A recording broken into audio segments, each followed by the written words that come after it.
everyone. Welcome. My name is Sarah Bird, and I'm the Executive Director of Alumni Engagement Annual Giving at Knox College. And we are so excited to have our very own first Knox Club virtual event happening now. Thanks to everybody who's joining. Thanks to Anne and Keith for helping us put this together, especially to Anne for hosting. And with that, I will turn it over to her to get the program started. Thanks, Sarah. I want to welcome the 100 people plus who registered for this first, like Sarah said, first virtual Colorado Knox Club event. And Sarah, who just introduced me, she will be serving as moderator as we move through Keith's presentation. We are excited to have this Colorado Knox Club event open to the entire greater Knox community, including alumni, students, parents, and faculty. And it's a pleasure for me to introduce Keith Maskus, my friend and fellow classmate from 1976. He earned his MA and PhD from the University of Michigan. And Keith's a professor of economics at the University of Colorado Boulder and a former associate dean in social sciences. From 2016 to 2017, he served as chief economist for the U.S. State Department. And in addition to all of his many other distinctions, he currently serves on the Knox Board of Trustees. In 2018, Keith, we were lucky enough that he offered a talk on Trumponomics to our club. And if you search for Keith on the Knox website, your podcast of that presentation is available. And today, the topic he's going to be speaking about the economic effects on the COVID-19 challenges and also how that pertains to higher education. And with today's discussion, questions will be able to be, it was noted in an email, submitted through the Q&A window there on the WebEx platform. And then Keith will also be, throughout his talk, addressing the many questions that came in or submitted online this past week. So with further ado, I want to introduce Keith and thank him. And Keith, it's all yours. Thanks. All right. Thank you, Anne. Thanks to everybody for joining. Sarah, can you get me, I'm a presenter here, but I don't see the button to, there it is. Okay, got it. Okay.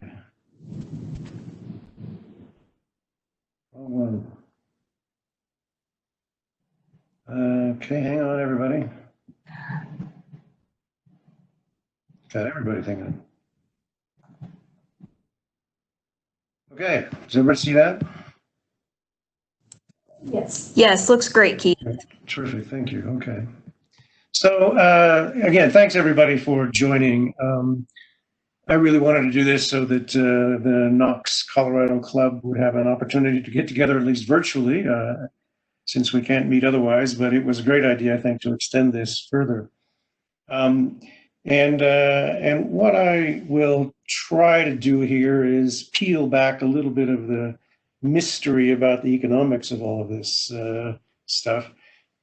I should tell you that I haven't actually seen the word pandemiconomics anywhere other than on this slide right here. So it's something I made up, but maybe you've seen it before. Again, what I really want to do is spend, I hope not that long, talking about some of the key economic issues here. I am no scientist, certainly not an epidemiologist, so I've got very little to say about that. But there are economists thinking really hard about these issues and what they might imply for the recovery. So let's at least I'm going to try to translate a fair amount of that for you. So just to begin here, it is true, and I'm sure you've heard this, that there have been plenty of warnings made to all of the governments of the world and international organizations going back decades about the potential costs of a pandemic of this kind, but truly no one, I think, was expecting the scale of the economic costs that we're experiencing right now. So it was unfortunate, to be sure, that the countries of the world were ill prepared for this to happen. I think you're seeing especially that the United States has not been terribly well prepared for this. And there's an adjustment going on now. But again, from a sort of a political standpoint, why invest in preparedness if you don't think that this is going to happen, or if it does, it's going to be a fairly small event? Well, this is a very big event. So the way economists think about this, first, this was a massive supply shock, but very different from the usual kind of supply shock, like what happened in Japan with the tsunami a few years ago, or a hurricane in Puerto Rico, something like that. Those are big economic but localized problems, but they're caused sort of externally. This is caused by this epidemic that has required government policy to shut down activity. So we would think of this as a really large reduction in labor productivity and capital productivity. And that's where this reduction in GDP is coming from. I'll try to quantify that a little bit for you in a minute. But there is a secondary supply problem here, which is that we're seeing significant disruptions in global supply chains, higher costs associated with that, and of course, higher costs associated with just the inability to fund the resources and supplies. So those two things together would challenge any economy, but not long after that shock hit, it was quickly joined by what we would refer to as an aggregate demand shock. So we have much lower spending in services. People just can't get out there to spend. This is now clearly spilling over into significantly lower demand for input suppliers. Even the automobile industry is suffering some difficult problems now, all the way through its supply chains. We're seeing consumers clearly now delaying spending on durables. That's a big part of any sort of business cycle question. Businesses are postponing or even canceling their investment plans because of the great uncertainty involved here.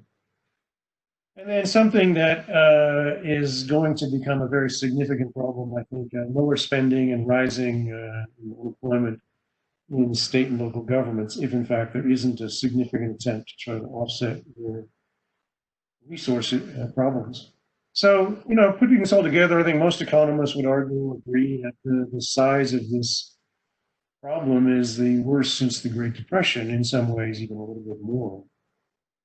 And so we're now in the resulting economic crisis. You all already know some of these numbers. The official unemployment rate is about 16.7% last time it was announced. It's on its way to greater than 20%. That's probably understated in terms of actual employment effects. And see if you move this, if I can. Yeah. So if you look at this, just to put in perspective what's been happening. The right side of this, of course, the right extreme edge of this is the increase in unemployment claims in the last month and a half. And to put that in perspective, if you look at the financial crisis in 2008, 2009, 2010, the highest that these unemployment claims ever got to was about 600,000 in a week. We've been looking at tens of millions in a week. And so the unemployment currently is about 35, 36 million people. We hope fairly short term, but it's a little hard to know yet. And don't be confused by that blip down in that chart on the right, extreme right side. That doesn't mean unemployment is falling. It just means the claims for unemployment benefits have come down in absolute terms, but the amount of unemployment continues to rise and will, I think, for another few weeks. So what about GDP? Estimates out there are that in 2020, well, the current quarter ending in July, it's ending in June, the expectations are that GDP will contract in real terms by somewhere around 35 to 40% in annualized terms. That is enormous. That is something that we've never experienced in American history that I'm aware of. With a total impact in 2020 of around 12 to 15%, I think that's probably understated. But to put that in perspective, 15% of GDP in 2019 would be around $3.5 trillion. That's close to about $10 billion a day. And it certainly could be higher than that. And a third element of this crisis that people don't often hear about, but there's a trade collapse going on. The WTO, the World Trade Organization, predicts that world trade will fall by 40% or more in 2020. It'll come back up, certainly as the recovery proceeds, but that's substantially higher than what happened in the Great Recession 10 years ago. So that all is an economic crisis. We haven't yet entered a financial crisis. You've noticed that banks continue to lend, or at least they would if there were borrowers. And the stock market somehow just shrugs this whole thing off and continues along on its merry way. It's really a remarkable thing to see. A little bit of those data are kind of misleading, but nevertheless, there is always the potential of a financial crisis emerging from this. So in mid-March, we did have a near meltdown of the financial markets when the stock market was going down so rapidly every day. What was behind that was a real freezing up of credit markets. The Federal Reserve intervened and basically told the financial markets that they will buy as much debt of almost any kind that they have to prevent a liquidity crisis in the economy. And that's made a large difference, at least in the financial sector. On the other hand, we have these massive increases in Federal Reserve purchases of debt. That's expanding their balance sheet. They've also put together a lot of these lending facilities. Sorry about that. To sustain the financial sector. All of that has been beneficial, I think, in terms of the way the economy's gone. But it always raises some concerns about what the long-term implications of that might be. So what's the U.S. policy response? Well, obviously, you know all about phase one, where we worry so much about epidemiology. The whole idea here is to try to get the per person infection rate down below 1. If you can do that, instead of one person who gets this infecting 2 or 3 people, if they infect less than one other person, then you pretty much dealt with the real risk of a continued sort of exponential increase in the disease. That's why all of these lockdowns, that's why we're trying to organize testing and protective equipment and all of that you've heard all about. But as far as economic response is concerned, you know that there's been this disaster relief, and that is the way to think about it. The programs put together by the federal government, this big one, the CARES project, around $2.3 trillion in extended unemployment benefits and grants, some loans to businesses that probably will never be repaid. That's really disaster relief. It's like going into a hurricane-destroyed area and trying to give everybody some money to rebuild their house. But it isn't a stimulus in the sense of increasing net aggregate demand. It is just trying to keep people going. And as I think you've been gathering from the news, in the United States at least, this has all been really pretty chaotic. But it does seem, I think, largely because of the heroic efforts of the medical community, that infections have peaked, hospitalizations have peaked, maybe they're coming down on a national level now. There's certainly a lot of differences across the country and around the world about whether we've reached peaks, whether there'll be more hotspots and so on. Phase 2, of course, we're entering that now, trying to open up and hoping against hope for a recovery. So there are monetary incentives that the government has out there to basically the pharmaceutical sector to come up with new tests that actually make sense. I mean, when you hear in the news that a test has a 50% false positive rate, well, you might as well just flip a coin. That doesn't do anybody any good. So you really need reliable tests to explore treatments that might deal with the disease, and especially develop and produce vaccines. So, you know, around the world, there's something on the order of $10 to $12 billion in guaranteed funding right now for those things. That may sound like a lot, but here's just a back of the envelope calculation for you from Paul Romer. He's a Nobel Prize-winning economist who is the son of the former governor of Colorado. He's suggesting that if you really wanted to have almost completely safe reopening of the economy, it would require in the United States around 20 million tests per day. That would get that per person infection rate comfortably below 1. And the fiscal cost to pay for those tests, basically accounting for the current costs and some reduction in the per cost of per test cost because of economies of scale, around $600 million per day. You can compare that to the output losses of around $10 billion per day. So testing is a huge priority. And, sadly, we're opening up before there's anything like this sufficient testing capacity in the country.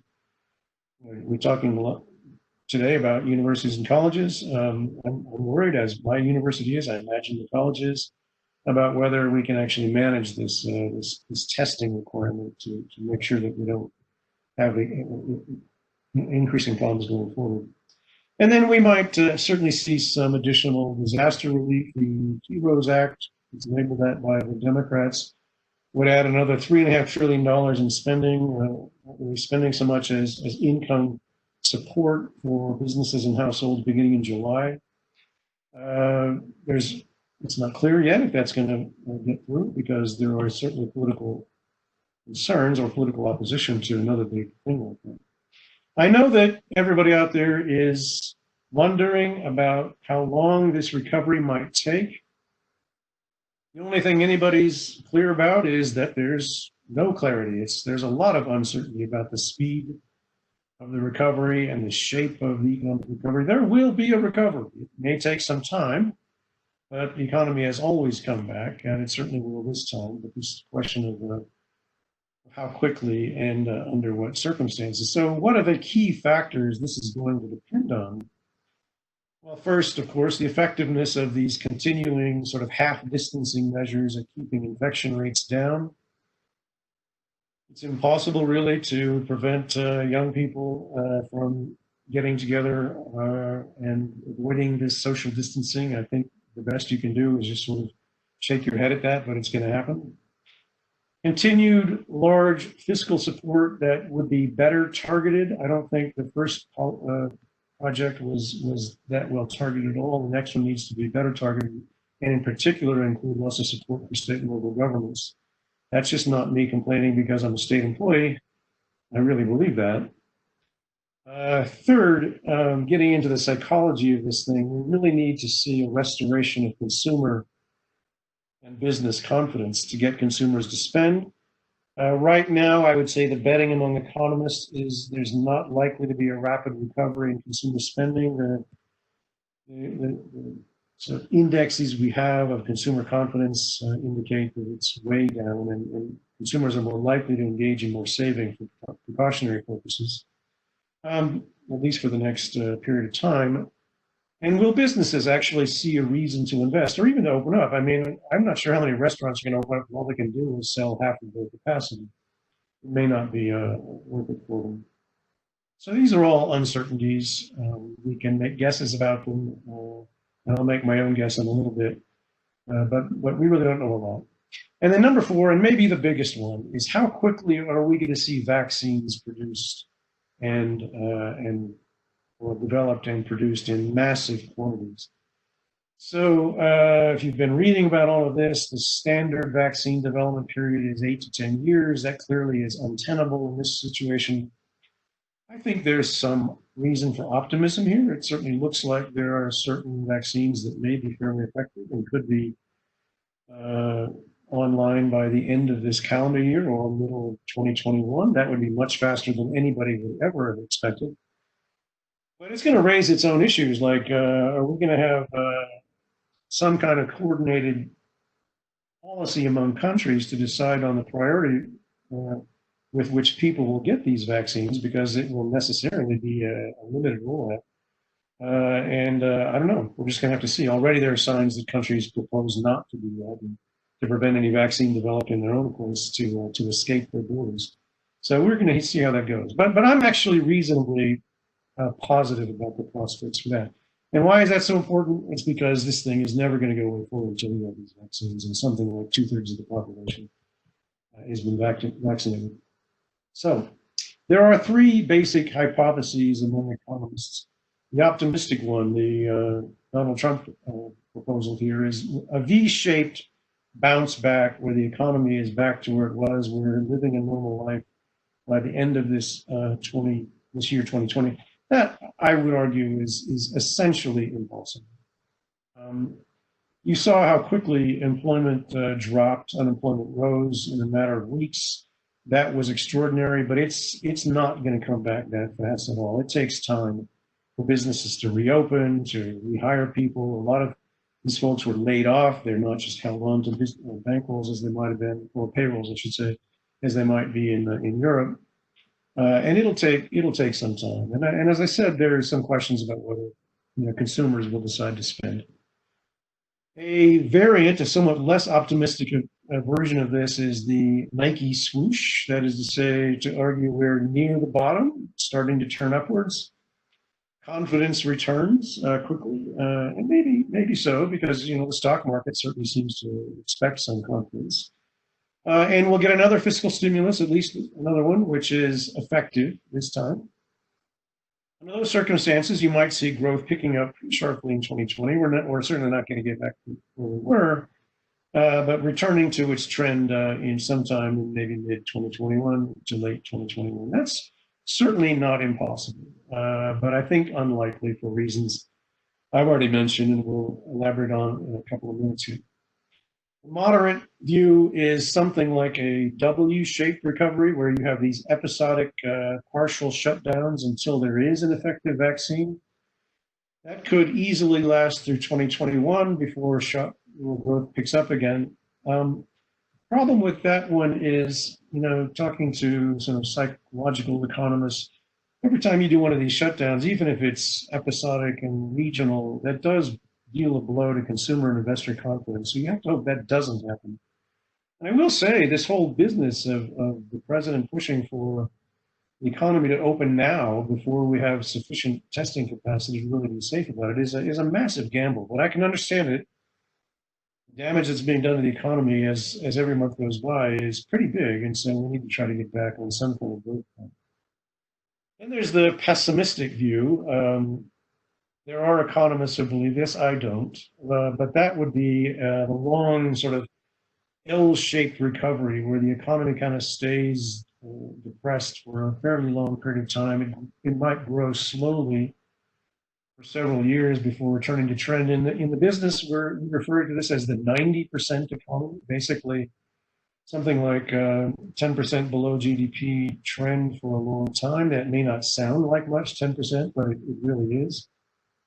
A reduction of even 2 or 3% in growth or the level of GDP is a pretty big thing in economic terms. So we have to hope that doesn't happen. I myself am somewhere between the optimistic and the moderate camp, but certainly there's a lot of variation across economists about this. Let me just ask or say, why might people or economists believe that will be so pessimistic about this? Well, one is political economy. This additional program may not be politically possible. You know that there's argumentation going on in Washington now between the Democrats and Republicans about that. And it isn't just political. There are reasons why you might wonder about the wisdom of adding a lot more federal government debt without being entirely clear that it's going to work. Consumers and firms may not regain confidence if there are relapses, as I just mentioned. The longer the economy continues to struggle, the greater the likelihood is of bankruptcies, even of large companies. We've already seen that in the retail sector, but what we're not so observing, but it's happening in a big way, is many small companies, medium-sized companies are beginning to move towards Chapter 11. And when small companies go out of business, they really do.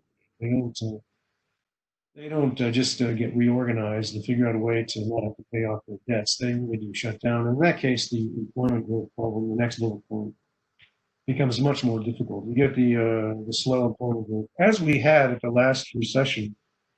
It took from 2009 until about 2015 or 16 to get a real recovery in the labor markets, and I think that may well be a problem again. The longer this thing goes on. And then a final point just to make in passing, it's something I pay a lot of attention to. Developing and emerging economies do face very considerable economic problems here. They're going to get in some difficult debt issues. That's just inevitable with the way exchange rates are moving. And so that's going to raise questions of financial contagion among emerging economies and generate some risk of instability.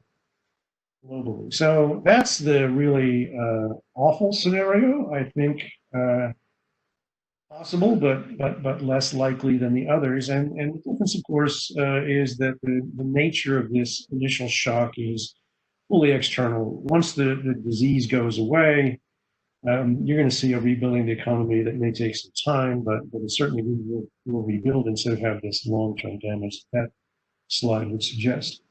All right, but much of that depends on policy. Will the government continue to support incomes and on science? Will these vaccines come through? All right, so I'm also concerned about some longer term impacts here about how technology will change the nature of work, whether we're going to see even more inequality, and especially growing protectionism and nationalism. That's all difficult, but a topic for another day. Instead, what I want to do next is just answer a few questions that came through in the Q&A. I don't want to take up too much time here. I know there may be some other questions that you have, and you do want to get a chance to think about them.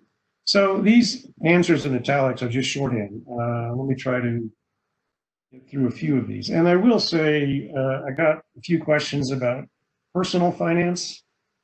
I'd kind of rather not address those in this forum, but if you want to email me, I'm easy to find. I can give you some thoughts about that. So several kinds of questions, or several questions were along this line. How long can the federal government keep funding this crisis? Is it sustainable? Sorry. Is it creating too much debt? Well, I would say in the short run, it's not only sustainable, but necessary. The only source of aggregate demand that really exists in a big way in this situation is the federal government and its ability to spend by borrowing from the central bank, from the Federal Reserve. That's basically what's going on. And there is no other source of aggregate demand. So you're not expecting consumers, investors, certainly not state and local governments to take over for that. There's not much prospect for increasing exports. The rest of the world is suffering the same kind of difficulty. So every country really has to rely on its own federal government to try to deal with this problem through spending or through fiscal supports. So I think I would certainly support at least one more large package. It may take even more than that. But what about in the long run? Well, this is going to take the U.S. Ratio of federal debt to GDP from its current level of about 65% to probably 75 to 80%. And that is very high. If you add in the debt levels of households and businesses, the U.S. debt to GDP ratio will get up to close to 180% after when this is all done. Now, that's sort of at World War II levels. So it is extraordinary. So we should talk through this a little bit, though. First of all, much of that debt is owed to Americans, which may not give you any comfort, but as a matter of accounting, one person's liabilities become another institution's assets. And it's not really clear that that's unsustainable so long as, and this is the key thing, so long as when we do get a recovery, the rate of growth of the economy exceeds the interest rate, which will be going up on federal debt. My expectation is that that will be true once the recovery gets underway, because there is a lot of liquid financing out there to keep interest rates low. But nevertheless, that's the trade-off there. The second issue is, though, a lot of this debt is owed by foreigners. Will they demand it to be paid back in some way? I doubt that. That's been an issue for a long time. It never really has happened. And if we get a recovery, I don't think anybody would demand that kind of a repayment. However, having said all that, and I'm giving you too long an answer here, ultimately, this is debt that's being piled on future taxpayers. And I think you will expect to see, or should expect to see, some increase in taxes as a percentage of the economy. perhaps biased towards the wealthy. If there's a change in the political economy of this society, that would be the case. And I think that's almost necessary because it's really the wealthy that have the income and the assets that you could tax and try to offset some of this debt. The alternative, of course, is diminished social benefits, lower payouts for Social Security, Medicare, and the like. That may well happen, but it depends on many unpredictable events, including, most importantly, how the politics of the United States tend to go in the next several elections. We may see sort of a progressive trend towards trying to redress inequality problems that have been laid bare by this problem, in which you will see higher taxes biased towards the wealthy, maybe some diminished benefits for wealthy senior citizens, but I hope not piling that debt onto younger people and lower income people.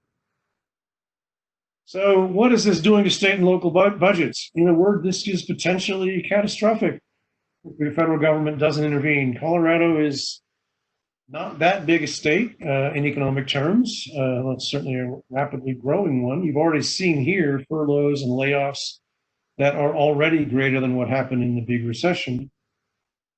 My understanding is that Colorado state government is facing about a $3.3 billion shortfall in fiscal year 2021. And they have no particular prospect of recovering that. And it's going to be actually worse. That's a forecast that they've made at this stage. But they're not taking into account some important elements. For example, people will probably be paying a lot fewer income taxes because of reductions in the value of their assets in the stock markets, and that spills over into lower taxable income in the states. So it's probably going to be even more than that. And they don't have many ways to find those revenues. They could try to raise taxes, but in this state at least, Tabor would make that difficult at best, and the politics of the situation are really impossible. But nevertheless, the state, like all states, has to balance its budget. So they're going to have to either cut budgets or raise revenues. About the only way right now that they can get it is from the federal government. So I'm hoping and I think that the next fiscal package from the government is going to require a large intervention on behalf of state and local governments. But right now it's a mess, and that 3.3 billion is just in fiscal year 2021. It's going to take a while for the revenues of the state to recover. What will be the impact on inflation? Well, in the short run, you might see some because we have this supply shock that is really reducing the amount of output in the economy. And maybe if demand picks up, that would be a good thing. But if demand picks up, you might see some sort of modest increase in inflation during the recovery. I don't think that's a problem. I wouldn't worry about it at all. In fact, if inflation starts to pick up over the next year, that's probably a sign of a recovery and an indication that interest rates are rising, which may itself suggest some expansion of investment activity. So I wouldn't be too worried about that. In the long run, it really depends on many imponderable factors. How quickly do global economies recover? Do those governments choose to be expansionary or to choose austerity? That is both a political and an economic question that we don't have an answer for yet. I will say that if you just look at returns on treasury bonds, investors in bond markets expect very little inflation over even 10 years. I mean, the 10-year treasury bond rate in the United States is about 0.6% right now. You wouldn't buy that unless you thought inflation was going to be a really low amount. So I think that's the one forecast that we have, but bond markets have been wrong before, to say the least, and who knows. And also, we've never seen the kind of monetary expansion going on that we are seeing currently, which is going to continue, I think, because the Fed is going to announce, I think, before too long, some additional lending facilities. And of course, they're out there buying all those bonds. So those are some answers. I'm happy to articulate more about those if anybody wants to hear more. Let's see. Is that? Go ahead. Hi, Keith. This is Sarah here. We have had questions come in through the Q&A feature, and I will read them to you now. Good. Linda asks, there is no vaccine for AIDS, but it has been brought under control. Can there be a recovery if no vaccine, but treatment and or meds? So there is no vaccine for AIDS. Sorry, Andy, do you want to say something? Okay. To some degree, that's the economics of the situation. Vaccines don't, except in rare occasions, pay off very well. So that's one issue, a long-term issue that the world needs to come to grips with, which is whether we need sort of sustained public funding for vaccines. But the AIDS story, and Linda is right, is that the pharmaceutical companies were able to figure out medical treatments involving these cocktails of drugs that worked to sort of prevent anybody from getting really sick from AIDS for a long time. So effectively, they were both a vaccine and something that prevented additional infections. So that is not impossible. It could happen. And as I said, I'm no biologist, so don't take my word for it. What I have been reading, though, is that the odds of getting an effective pharmaceutical treatment for this will be low in any short time period, partly because I think the virus may be subject to mutation, partly because they don't really know what cocktail of drugs might work, and it's going to take a lot of experimentation. And, you know, if what you get is sort of a lot of infection before those treatments are available, then the sort of disease and mortality burden from that could be politically unsustainable. But so it's possible, but I'm guessing that the route that everybody's hoping for is a vaccine sooner rather than later. Okay, we have another question. Walter asks, how does the US-China trade conflict impact the outcome from the coronavirus combat efforts? Oh, wow. Thank you. Walter, that's a terrific question. So in many ways, the trade conflict itself, the trade war, was causing already a substantial reduction in trade between the two countries, and was bringing back a lot of input production, shortening the supply chains, as the administration would call it, but from China, but not back necessarily to the United States, to other countries in East Asia. But I think they will sort of begin returning to the United States. So that already had disrupted some of the trade relations between the two countries and made it that much more difficult for the United States to acquire a lot of the sort of PPE and other sort of elements of treatment that were made cheaply and in some volume in China. And, you know, that was a contributing factor to this chaotic scene that we've had for some time now, where states and even localities have to go out and find these things for themselves and pay for these things themselves, when the federal government should be coordinating this activity and doing what it can to expand the scope of access to international sources of these products and these treatments. So the Chinese market has been essentially reduced in a substantial way. I think once the COVID problem diminishes or hopefully goes away, you'll see the administration, if it's still around, go back to trying to defeat the Chinese in some nationalistic way. I hope that's not the case, because what we really do need, at least in the public health area, and ultimately in the climate change area, is a lot more coordination and collaboration between those two countries and the Europeans in some coordinated ways to prevent and prepare for these problems. But just to give you one example, the trade war led to higher tariffs almost across the board on Chinese products. These tariffs range from about 15% to about 45%. At the high end of those tariffs at the high end of that range were taxes on imports from China of exactly medicines and other kinds of medical devices. Now, those have been moderated in in the wake of this problem. But early on, that made those costs very high and made it difficult for states and local governments to get access to these things.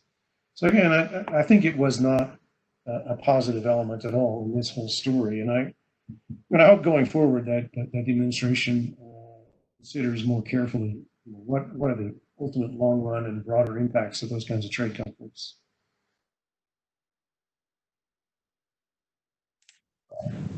Okay, an additional question from Lawrence. Is your wise call for federal revenue support to the states and cities based on the need for counter-cyclical investments, avoiding local government dramatic cuts when service and demand growing, or something else? Well, thank you. It's really at the simplest level about not having to observe states close down schools and cities closing hospitals and laying off police and all of that kind of stuff that has to happen under the requirement that states and cities have balanced budgets. But it is also an important element of what you call countercyclical policy here. Typically when we have a recession, there's an automatic countercyclical effect from what we refer to as automatic stabilizers, which is to say tax collections go down, social benefits go up. But this collapse in the economy is so large that just isn't going to be anywhere near enough to deal with that. And so state and local governments by themselves pay a lot of payrolls that sustain economies. And so it's important, I think, to just keep them going on a macroeconomic basis. I mean, it really is the case that if this problem continues for another 12 to 18 months and there is no relief for state and local governments, that will become an additional and substantial drag on the economy.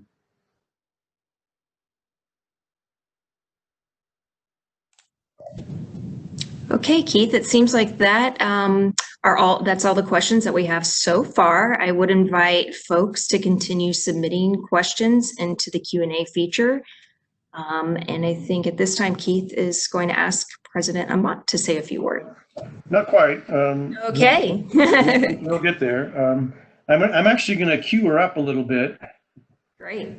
By talking about, again, in pretty general terms, the details differ a lot from place to place about these challenges for higher education. And then Teresa will be able to say more about that in a specific way. So higher education is one of those service sectors that is especially vulnerable to this particular problem. So we have, lots of face-to-face communication. Proximity is important. The students want to be on campus to have that experience. I see in my notes there that this is also the case for K-12 education, so they have their own problems.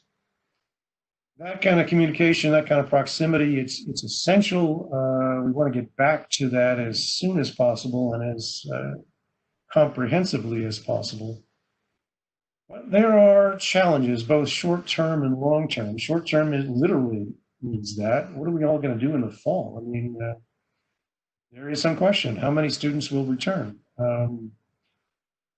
I can talk a little bit about my own campus here at the University of Colorado. They are concerned a lot about international students not returning. That's in part because if you're not in the country right now, you basically can't get a visa. The federal government, the US government is not processing any visas for students. And it's not clear when they might start doing that again. I think that's mixed up with politics and some of the anti-immigration nationalist kind of view that the administration has. But in the short term, that's a real problem. But what about domestic students? Will they return? Will their parents see paying for an on-campus education as a really good cost-benefit balance? I think ultimately they will, again, because higher education for your degree generates a substantial increase in lifetime income and everything that goes with that. But in the short term, that may not be the case. Maybe staying at home and taking community colleges or online classes would be the thing for some of these students to do. I will say that there's an interesting possibility here that because families may not want their students to be so far away going forward, that might get students to choose more local kinds of colleges and universities. If that's true, and I don't know if it is, but if that's true, that's actually good news for the state of Illinois, because Illinois is one of the biggest net losers of student populations as net exporters of students who go to places like Colorado. And so if they return, that would be beneficial to the higher education institutions there. Teaching with social distancing measures itself is costly and is a revenue loser, just because, well, maybe you can't fill the dorms, and you have to have fewer people in the dorms. Maybe you don't have people eating in your food halls, your cafeterias. Maybe most likely you'll have social distancing extend into the classroom. I'll just tell you my own situation, if anybody's interested. It looks like in the fall, if they even let me teach, because I'm 65, they may not teach in person, I should say. But if I do go into the classroom, it'll be like this. I'll have a 3-day-week class. It might meet at 8 o'clock one day in the morning, 4 o'clock in the afternoon another day, 9 o'clock at night on another day. And the students in there will be broken up into 3 groups so that each of the groups comes 1 day a week, and otherwise they learn online from lectures that I would record. I mean, this is all going to be very costly to me personally, but it isn't going to do much to increase revenues for the campus, and in fact, that's pretty costly. And then, it's pretty clear that if campuses that have not done that yet, you're going to have to invest in lots of new teaching technologies. They're not cheap. Zoom seems cheap, but it isn't if you buy big institutional licenses for it. And Zoom is sort of at the lower end of the technology that you need for a sort of long-term teaching program. So over the long term, this COVID-19 problem, I think, adds to the difficult demographic trends that campuses were already facing. I don't know how familiar people are with this, but the sort of trend in undergraduate age populations has been falling for a while and will continue for a while. We're trying to offset that, all of us, with bringing in more international students. And that is going to be a more problematic challenge going forward. I hope things change, but if these immigration restrictions continue going forward, then I think you're going to see international students choosing to stay home or moving to other locations to study, and that is problematic, because the sort of total educational capacity of 4-year and 2-year colleges and universities in the country is pretty high compared to these demographic domestic trends. So it is important to find other sources of revenue. Everybody's thinking about that, what to do about that. It's a difficult problem, but happy to answer any of the questions you might have about that, or if you like, we could switch this off to Teresa, and see if she'd like to make any additional comments about it. Teresa, you want to say anything about Knox in this context? Is she there?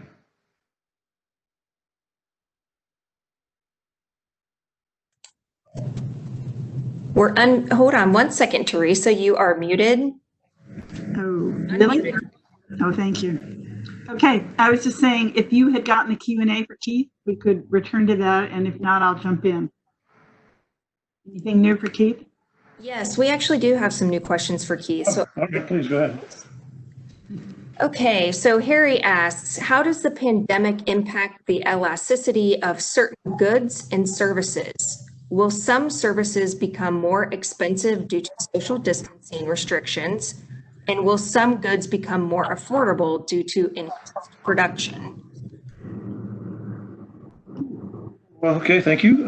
It's an interesting question. Not many people throw around terms like elasticity, so thank you for that. It appeals to my wonky nature. So the elasticity refers essentially to, will people be willing to pay more and still buy certain goods and services? Or if it's a highly elastic product, if the price is going up, will people buy a lot less of it? That's a really interesting question. I'm sure it depends upon the product or service. And you're already seeing this. If you are proposing to move into lots of technological investments, I'm sure the prices are already rising for those kinds of activities, and you can see that in the stock market. What I said earlier that the general rise of the stock market in some ways is a little bit misleading. That's because of the massive increase in the share values for the big tech companies, who see this as a real opportunity to expand their scope nationally and globally. Will some other products become more expensive? I think sort of. Let me start with what might become cheaper. That's an easier question to answer.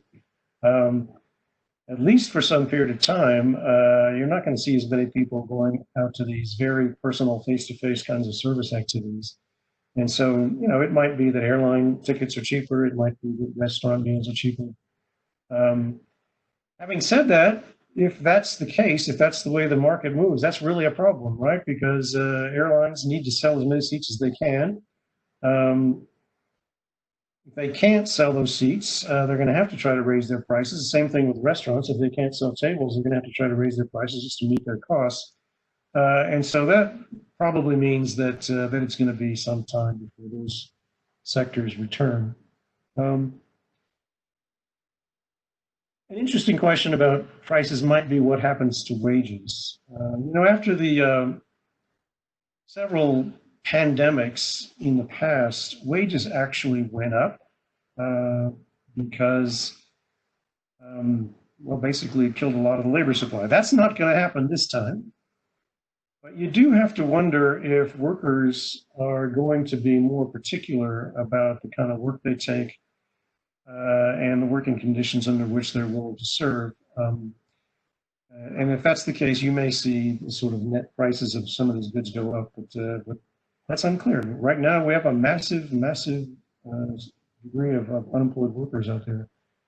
And I hope that recovers quickly. I will say that it would be useful for the federal government to try to hire as many of those people as they can on a short-term basis, and there are opportunities now for doing that. But I'm not giving you a very good answer. I think it's going to depend on the industry. Housing prices, you probably will see them moderate, I would guess, because of what's happening to some personal wealth. But we'll just have to see going forward. So bad answer. Sorry about that. But who knows? Is the answer to the question. Okay, we have a couple more. Most focus to date has been on individual countries addressing their own needs. But do you anticipate an imperative for more international aid over time? Yes, it has been distressing to watch this problem, at least the approaches to this problem, unfold on a national and even sub-national level. Maybe to some degree that's interesting and beneficial because you have seen different experiments, different approaches to dealing with the problem. So Sweden, for example, has never really closed down its economy while it's been asking people at risk to stay isolated. And it appears that in the short run, that was the right policy for them, but it may not be in the long run because you are seeing an increase now in infections. And ultimately, the predictions about reduced GDP in Sweden are getting to the 10 to 12% range, even for this year. So it's a little hard to know. But I think the bigger question is this absence of collaboration and cooperation that I've been talking about. That has made dealing with this problem considerably harder than it had to be. There should have been a number of G7, G20 meetings, even virtual, going on, focused on this question. I don't doubt that diplomats are talking behind the scenes about it, but we don't see anything in the way of announced collaborative programs. And that generates, leads to this question about, will there be more financial aid over time? If you mean for developing countries, that's a really good question. I do believe, I do think, expect that much of the developing world has yet to enter into its high infection phase. They don't have the opportunity to do the same kind of social distancing and even develop use tests the way we might here. And so what you're going to see there is probably difficult to watch, but more rapid emergence through the problem as they get this herd immunity.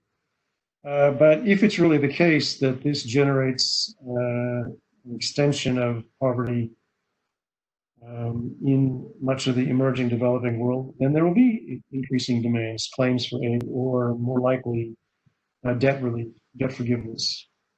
That's going to require, again, a lot of international cooperation to decide exactly how and where and when to do that.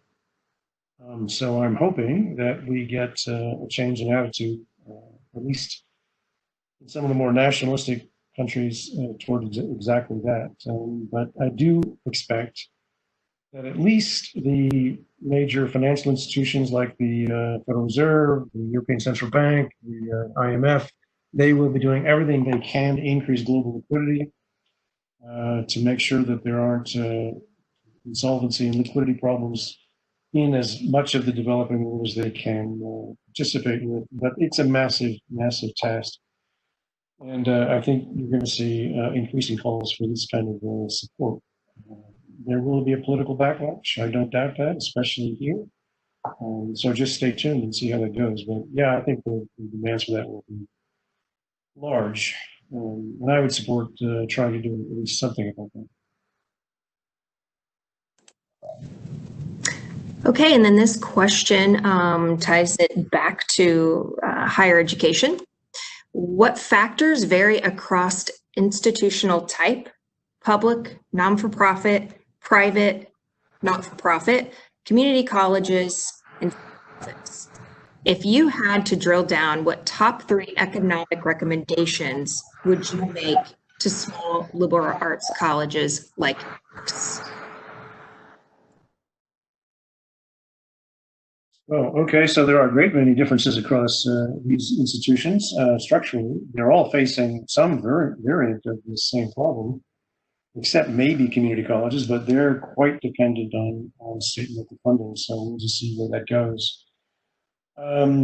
So at a big university like this, the one where I am, a big research one public institution, the budgetary problems will be difficult, but in no way really debilitating. I think the campus expects to have to cut its budget by 5 to 10% next year, but it's a much bigger place. It does many more things, so furloughs and layoffs are not going to bite at the margin the way they do at smaller colleges.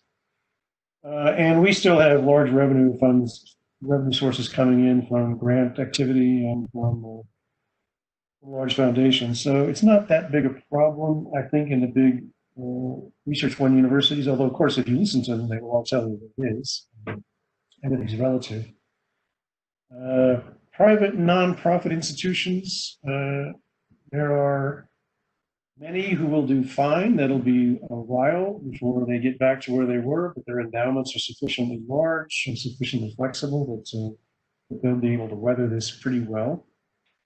And then I guess there was a question about private colleges that are for-profit. I don't know much about them. I don't think there are many that are really operating in a way to be really responsive to their students. That's a sort of an offhand comment there.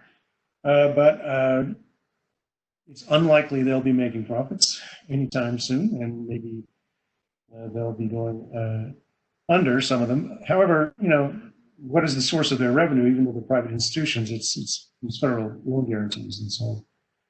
We'll just have to see if the federal government continues those programs at the size they have been. I think Teresa would know much more about that than I would.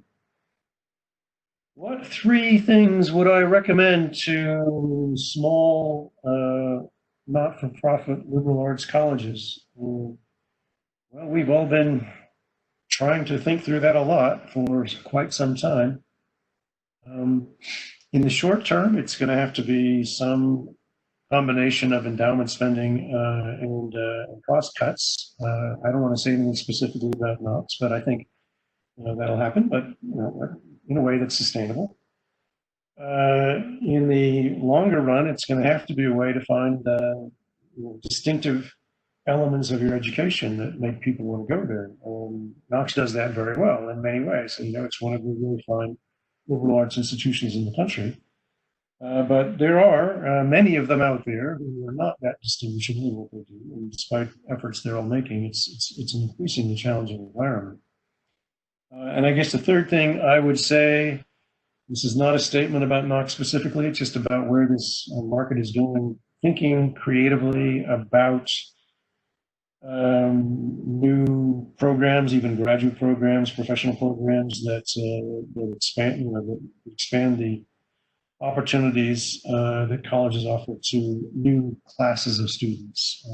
Again, I'm not saying anything that the colleges and universities aren't already thinking about, but that's the three things I would put in there. Or there are other kinds of efficiency generating, cost reducing opportunities available, but those are the three that I would mention.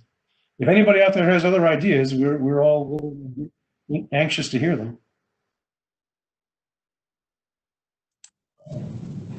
Those are all the questions at this time, Keith. Okay.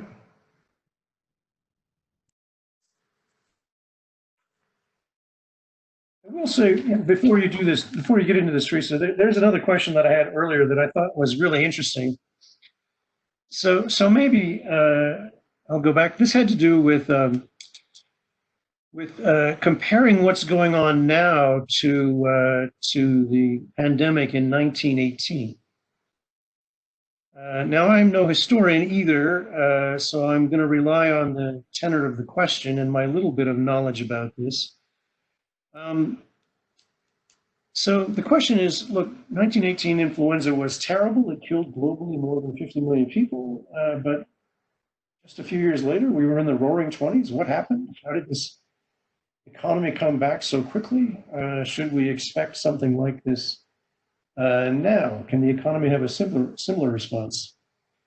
Well, that's a great question, and I should go back and read a lot of history to give you a sensible answer to that. But I will say that we have a lot more information and a lot more technology and a lot more science now than was available back then. I don't mean to dismiss the science of that time, but it certainly has progressed. And so the response back then, there were certainly social distancing measures. There certainly were substantial reductions in short-term economic activity. But the response was essentially the get the herd immunity response going as soon as you can. I mean, so the hospitals were overwhelmed, the death load was very high, and that meant that the disease basically passed through the population more quickly than it will this time. One reason it won't go through the population so quickly this time is because we're preventing it from doing that. We're telling people to stay apart from each other and not to go to work and all of that. So this is a fundamental trade-off that policymakers have to think about, whether they can sustain this. But we're not going to see the same kind of massive mortality that we saw in 1918.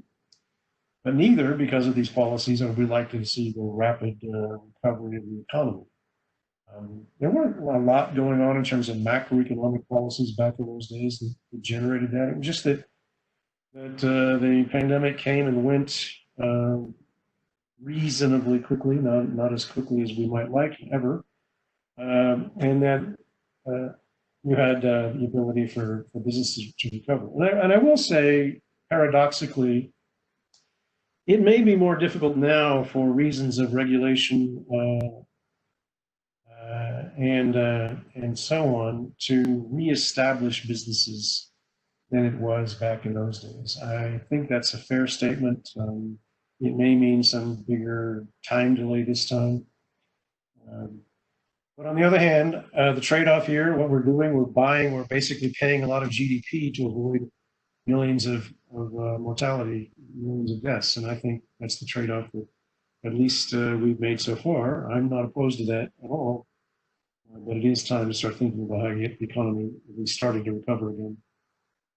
So again, I thought that was a really interesting question. One other I'll say something about was how will this pandemic impact incoming graduate students this fall? Probably written by an incoming graduate student. Yeah, that's another good question. I can only offer some perspective from my own university. The university is doing everything it can to try to support graduate students.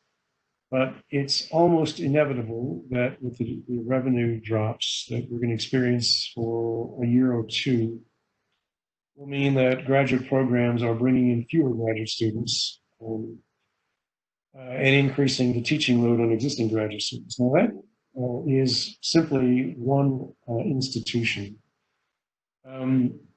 I think the really well-heeled places like Harvard and Stanford and Chicago and Princeton will get through this without much difficulty at all for their graduate students. They might support a little too fewer. But that, I'm really thinking about PhD training in graduate school. If it's something else, professional training, master's training, and so on, I don't know that the schools will be able to afford financial assistance to the same generosity they might have before. So I hope you can go out and find additional sources of funding. But I don't believe that as far as this fall is concerned, you're going to see a large drop in opportunities for graduate students because we don't want to see these graduate programs get smaller and risk making them permanently smaller. So that's sort of how I think about it. I think it's not a bad story. It could be certainly worse. But hang in there. I think one good thing about entering graduate school right now is you're not trying to enter the job market right now. In a couple of years, professional or graduate study, the job market might be much better.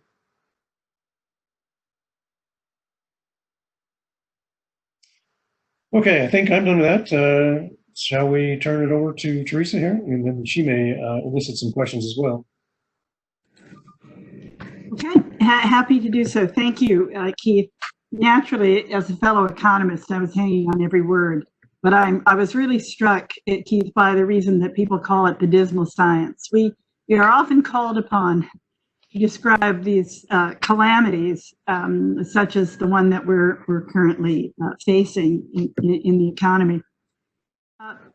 As you mentioned, Knox is a tuition-dependent institution, so that if enrollment declines, our revenue declines. We have been tuition dependent for quite some time. So whenever we've had these kinds of situations, we have a lot of experience as an institution in belt tightening. We know how to do it. The severity and the speed of this has been, a little bit different from what we've encountered in the past. But we certainly have a lot of institutional experience on surviving, hence the School of Hard Knocks, as we referred to ourselves before. What I would say is that you're absolutely right. When we had to quickly depopulate the campus, send everybody home to avoid the kind of super spreader events that are clearly fueling this virus, it was very difficult for our faculty. We do a very different kind of experience for students, but we did it. And in a matter of 2 weeks, we moved our entire curriculum online, moved virtually our entire student body back home, developed remote work environments for the campus. And, all in the time that, honestly, I don't think you could have gotten a parade permit in 2 weeks. And we just completely reinvented and stood up our campus in a very different way in 2 weeks. So kudos to all of us who did that. Like you, I am very worried about the longer term. I'm worried about the economic overhang of this. I'm worried about our families. As you know, we have a very significant number of Pell-eligible, low-income first-generation students at Knox. Some people sometimes ask me, why is that? And I say, because they're America's children. because that is where you are seeing population growth in this country. So those families are, as we know now, not only physically vulnerable to the disease itself, but also economically vulnerable in important ways. We've done a survey of our current students, the non-graduating students, and 2/3 of them say that they would like to return to Knox. They want to return. 1/3 are not sure. That's the group I'm worried about. And when you drill down as to why they're not sure, it's because they're frightened that their family circumstances will not permit them to return because they simply will not have the money to do that. So what may happen is that the college, in order to support its enrollments, will have to shell out an astonishing amount of financial aid, essentially discount our tuition by offering aid. And that, of course, then affects our revenues and our capacity to function. I am, like you, very worried about our international students. We did 2 things to address the demographic decline in the Midwest. We sought international students, and we also recruited in high growth areas like California, Colorado, Texas, the South. That was a risk mitigation strategy when we were worried about the Midwest's demographic decline. It now proves to be a highly risky strategy because of immigration changes and because of families not wanting to send their children far away. They are young adults, but the families still don't want to send them far away. We anticipate that none of our international students who are not already in the country, who are first-year students, entering students, will get here for the fall term. We also do not believe it'll be possible for the visa offices to open and to process international students until potentially the spring term. So right away, there's a hit on our student body in the fall and potentially the winter. We do worry about students who are far away, and we do worry about students who are low income. We have some advantages, of course. We are small and we are rural. There was recently an article in a kind of inside baseball journal that we all read called the Chronicle of Higher Education, in which someone posited that no college should open because it was simply irresponsible to expose people to the virus. And he kept talking about hundreds of thousands of people. Well, we don't have hundreds of thousands of people at Knox. So we are looking at a student body right now that's, about 1,100 to 1,200. We could imagine social distancing for some portion of that group, maybe 800, maybe 900. It would be a very different collegiate experience. But if it's the kind of collegiate experience that they would have to have for, say, a fall term or a winter term, or as long as it takes to get good therapeutics, as you mentioned earlier, again, I think we all agree that a vaccine will be a while if it comes. And if it does come sooner, it's going to be available primarily to at-risk populations and not to 18 to 22-year-olds. There just will not be the production for us. So we're looking at how we can reopen as a small institution in a responsible and socially distanced way. Knox County has had no deaths to this date. So we think the community itself also is potentially a relatively, again, I use the term relatively, safe place to be.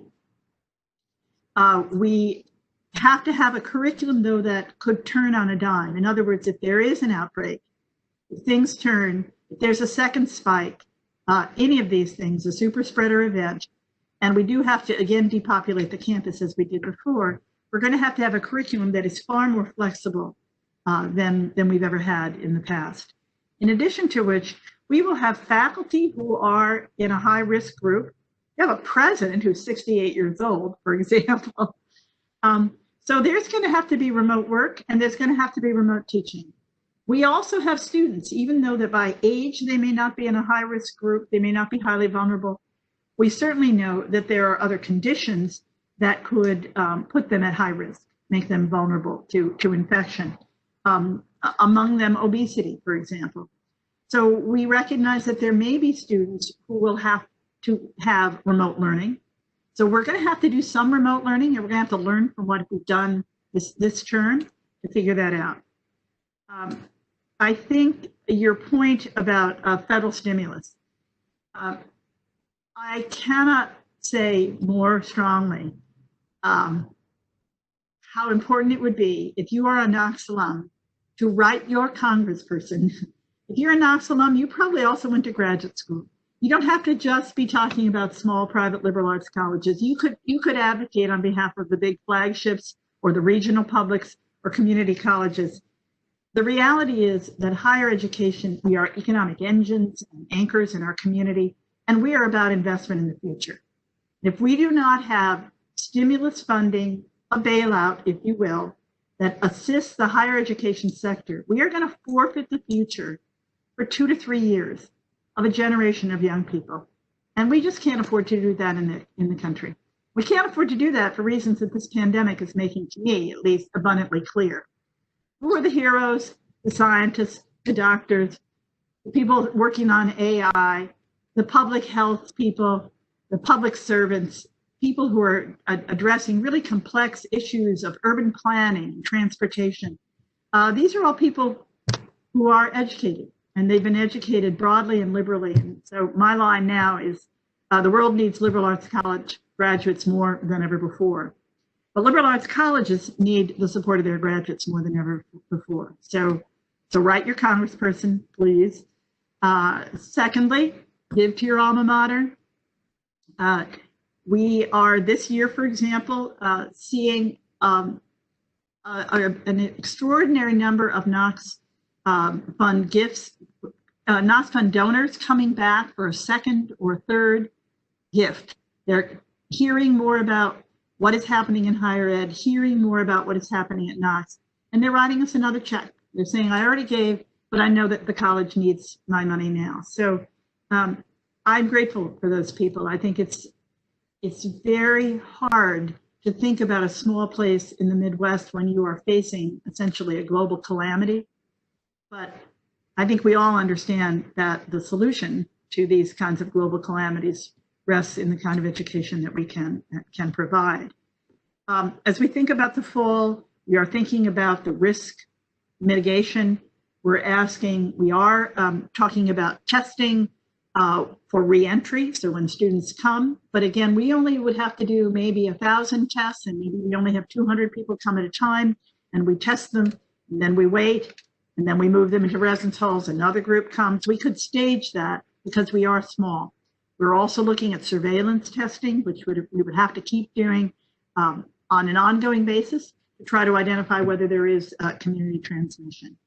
We'll have to set aside isolation and quarantine spaces.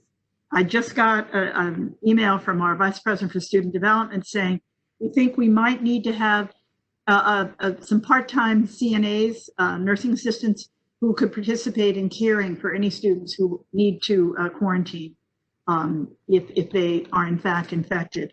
So we're thinking about this as a public health problem. We're thinking about it as an educational delivery problem.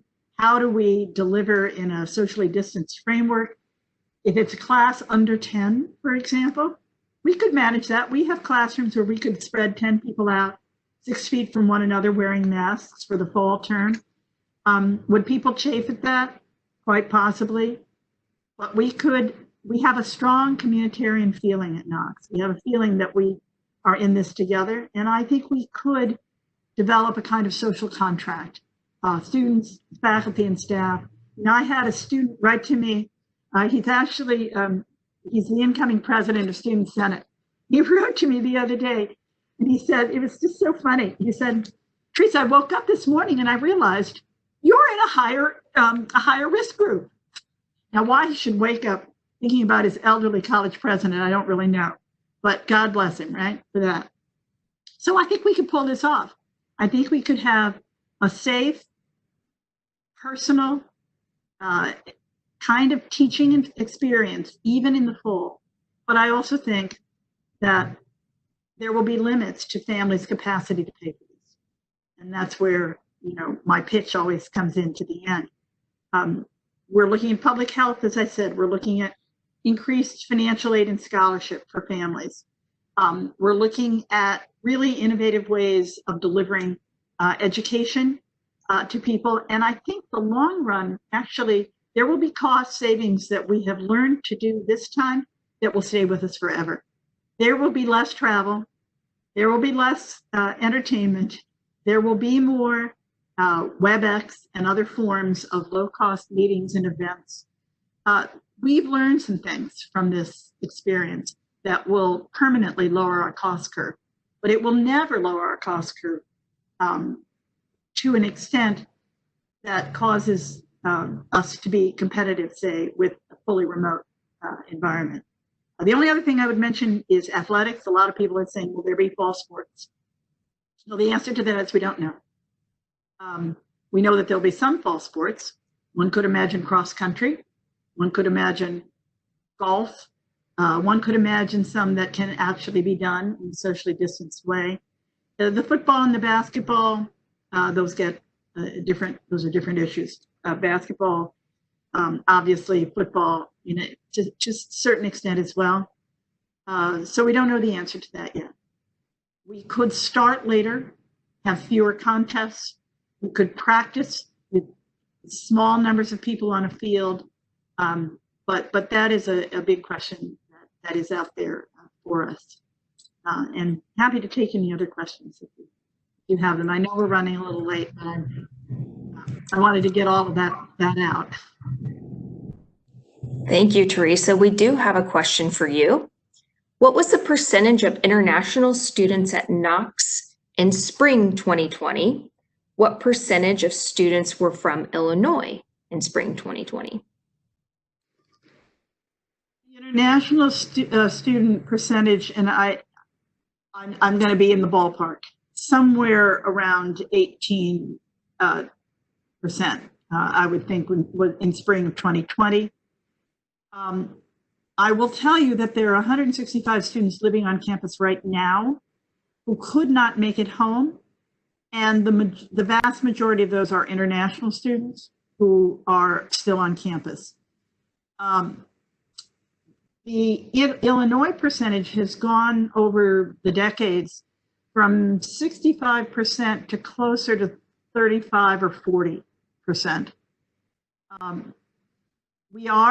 Many people have said, do you think there'll be an advantage to get Illinois students? There's a lot of colleges in Illinois. There's a lot of colleges in Iowa and Wisconsin. In fact, the Associated Colleges of the Midwest. We are all competing for those same homegrown students. So while I think there could well be some offset to the loss of international students, I think that the competition will be fierce for those students.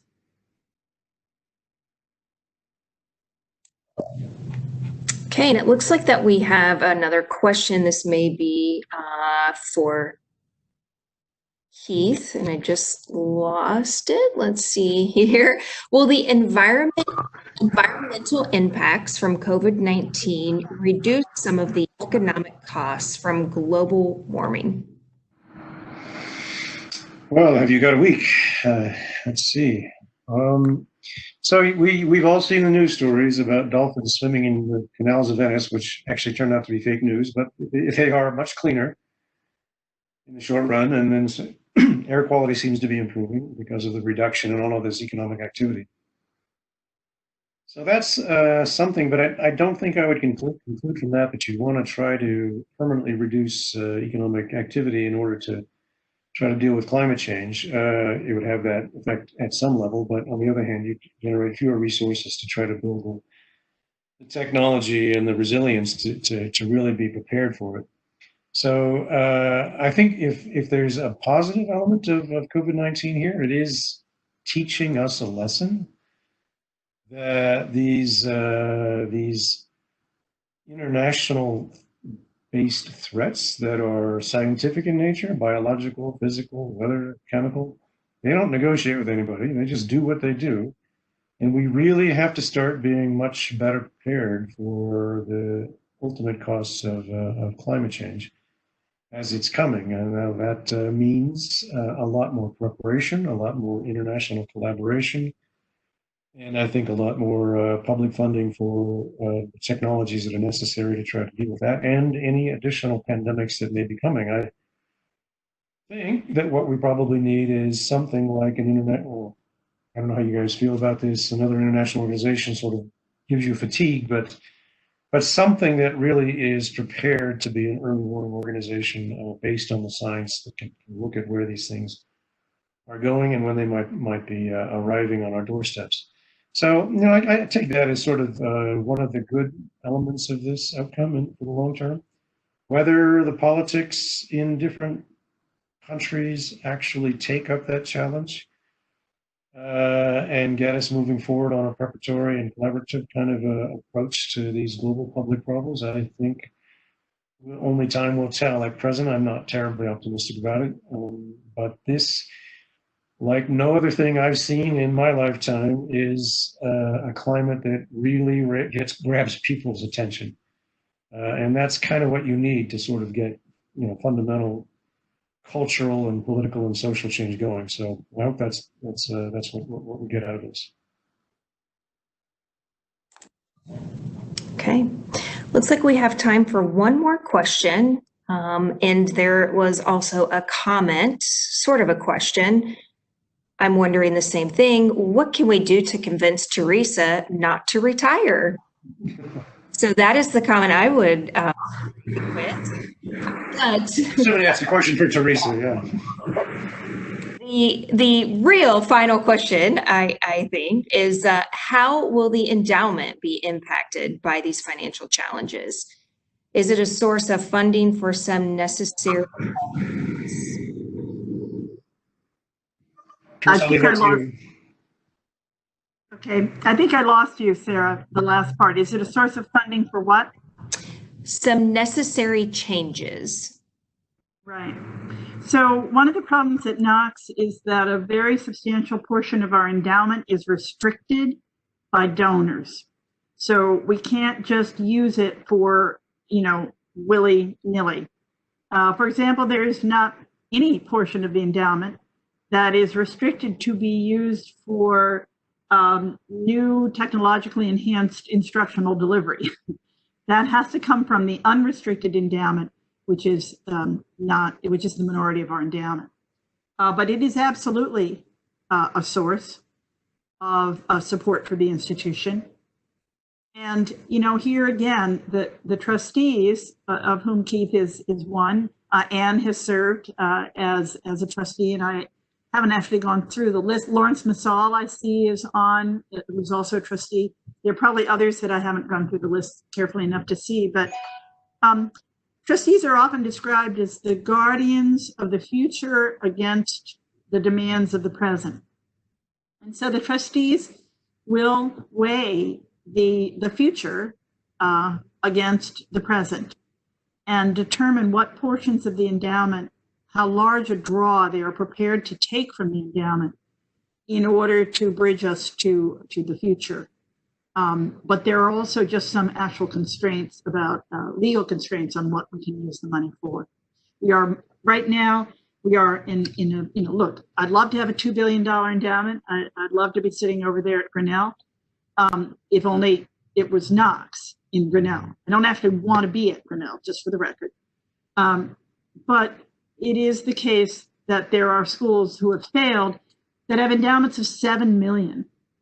And here we are, close to 180 million.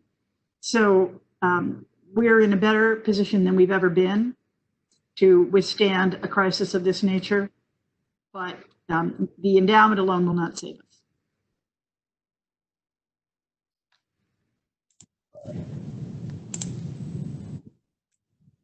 Okay. I think that is coming to the end of our event. I think with that, we will hand it over to our gracious host, Anne, our Colorado Knox Club president. Thanks, Sarah. I just want to thank Keith so much and of course, thank you for Teresa joining us for their expertise and insight into this unprecedented time.